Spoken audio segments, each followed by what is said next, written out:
Preface. The Appalachian Mountains are some of the oldest in the world. Their gentle ridges run for 1,500 miles, paralleling the eastern seaboard of the United States.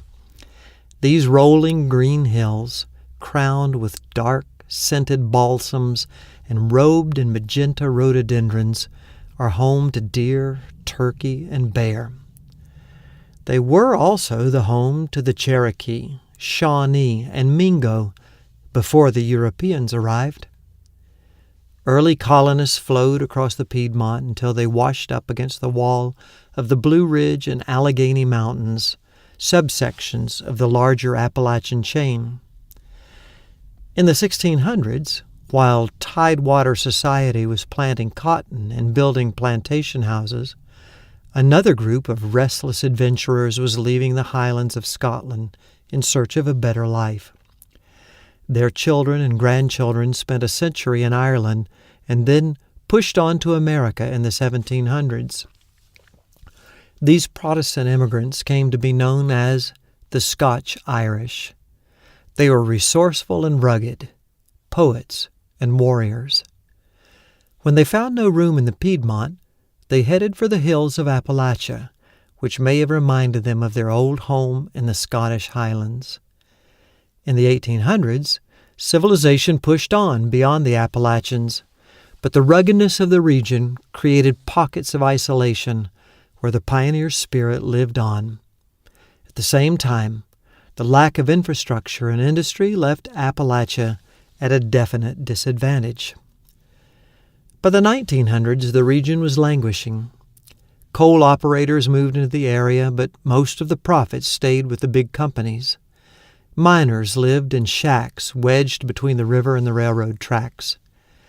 In 1964, President Lyndon Johnson declared a war on poverty in his State of the Union address. One of the principal battlefields was Appalachia. My father, Jim Somerville, was a crusader. As a young Presbyterian pastor, he confronted racism and bigotry in the Deep South. One morning in 1960, he stepped out of the house to fetch the paper. There on the lawn were the ashes of a cross burned by the Ku Klux Klan. His legendary comment on stepping back inside? "It sure was a small one, wasn't it?" Unfortunately, the members of his congregation didn't see eye to eye with their pastor and suggested he search for another flock. He moved the family to the coal fields of southwestern Virginia. In the South, he'd been convinced that black people were still people. In Appalachia, he grew to feel the same way about the poor.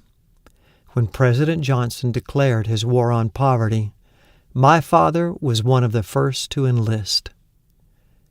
And so it was that my brothers and I found ourselves growing up in a holler in West Virginia, in a falling-down house without indoor plumbing.